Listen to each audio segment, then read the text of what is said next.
move the slides, and I will. All right. Perfect. Over Thanks, to you. Anne-Marie. Morning, everyone.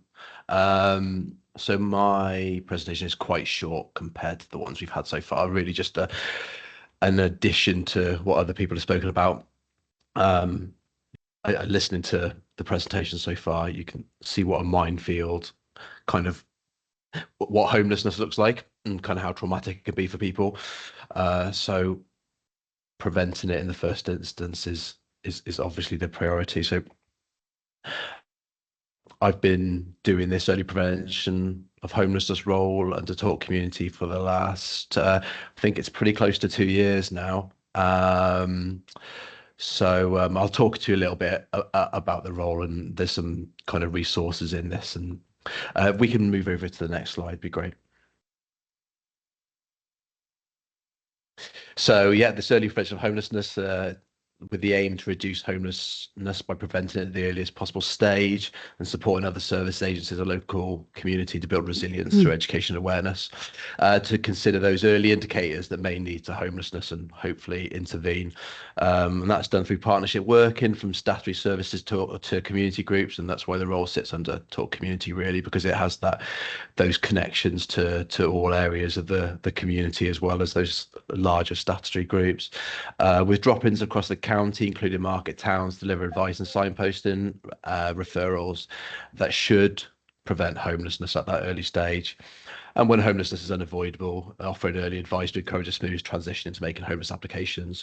The evidence demonstrates working in the community in this way has a meaningful impact on all stages of homelessness. And of working as part of a range of multi-agency task force, such as the Team Around Me and the CALMS, the Complex Adult Risk Management, as well as Brave's Breaking the Cycle, and its involvement in the Homeless Forum.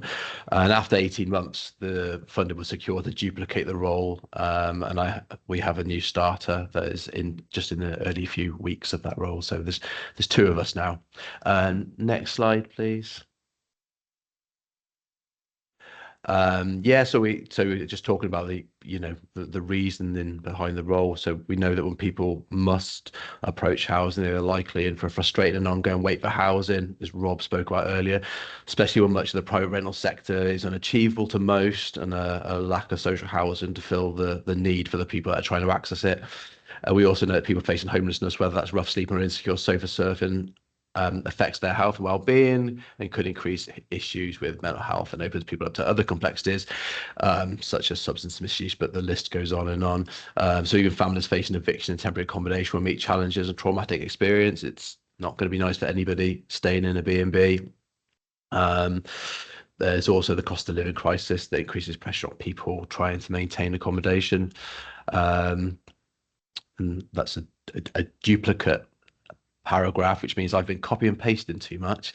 And just a reminder, really, that early intervention is on everybody's agenda, and everyone's responsibility, regardless of what service you work for. Next slide, please.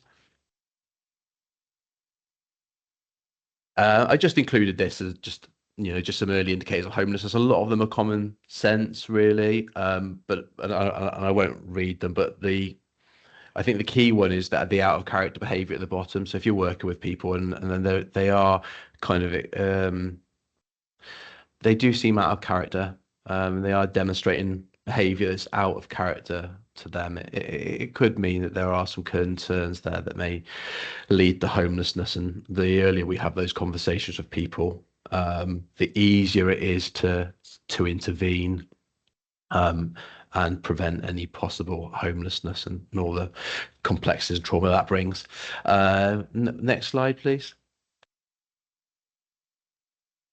So I mentioned about prevention really being on everybody's agenda, and actually, aside from the trauma, and that being homeless actually manifests, there is a cost saving and just purely from a business point of view, from whatever service you work for. So the government financial cost for homelessness in the UK is estimated 1 billion per year, or £30,000 per person. So on average, it was estimated that preventing homelessness for 1 year would result in a public fund expenditure of more than £9,000 per person. The potential saving could be estimated as being as high as 796,000. Some of these are a little bit outdated, but only because there isn't any newer ones. So you can just assume that these figures are higher. So the cost of rough sleeping for 12 months, £20,000 versus the cost of successful intervention at 1,500. So that was 10 years ago. So you can imagine that figure has changed dramatically. From an NHS point of view, the NHS spends an estimate of more than £4,000 per annum on healthcare for people facing homelessness. This is not people just homeless, but facing homelessness, which is 4 times the average of someone in the general population. Evidence shows that people who experience homeless for 3 months or longer cost an average of 4,000 per person. 2,000, more than £2,000 for mental health services, and nearly £12,000 per person for those in contact with the criminal justice system. Again, that figure is also getting close to 10 years old, so you can guarantee it's increased. The figure published by the Department for Level Up and Communities, now back to HMCLG, show that 1.74 billion was spent on accommodation, including properties leased by local authorities, hostels, refugees and B&Bs between April 22 and March 23. And spending on temporary accommodation has risen by 62% in the past 5 years. A third of that total bill, which is 565 million, was spent on emergency B&B and hostels. So for those people that have no option but to make homeless applications and follow that process through, there's a huge cost implication to all services for that to happen. So if we can prevent it as early as possible, these are the kind of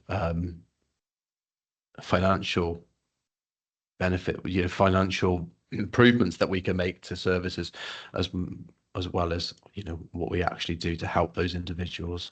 Next slide, please. So I included the infographics for this is the first 18 months of this role. I'm not going to go into them, and it's not this is what this role has done, but this is what the partnership work has done between this role and all of the other services that we work with, in terms of the households we've supported, and the numbers of people. Anne-Marie, if you just go to the next slide, please, for the second half of the infographics. 432 instances of partnership work in there in 18 months, this role. And 14 households kept in their home with financial assistance, because the role has a little bit of budget tied to it. So it's been successful. And partnership working is great, but could always be better, because not everybody has that.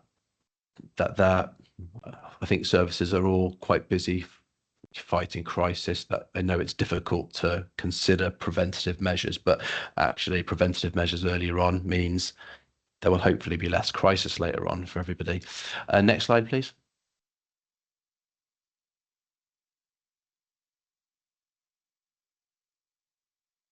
And in terms of resources from a prevention point of view, just a reminder there that the statutory arm of the Housing Service do have a prevention duty within that 56 days.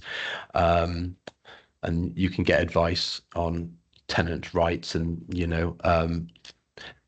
toolkits that will help preventative measures from shelter and citizens' advice. And there is the email address for this role, if anybody wants to reach out. There's and Rob has shared this already, but there was the link there for the social housing register for registering, not necessarily in terms of homelessness now, but in terms of finding a property that's more suitable if you have a housing need. There is a referral that can be made through Connexus as Float and Support. They do largely preventative work, but will do most work around homelessness, as long as they're not rough sleeping. And Venture do also a lot of work around, they change their contracts sometimes, but they still do a lot of mentoring work and a lot of work with families and things that could fall into a category of prevention. And then on the Talk Community Directory, there is a whole list of money and debt advice, both nationally and locally. And then substance misuse, the link there to the local referral point for Turning Point, as substance misuse is a large one for people at risk of homelessness. And next slide, and I think that might be the end of mine. I told you it was quite short, so if there's any questions,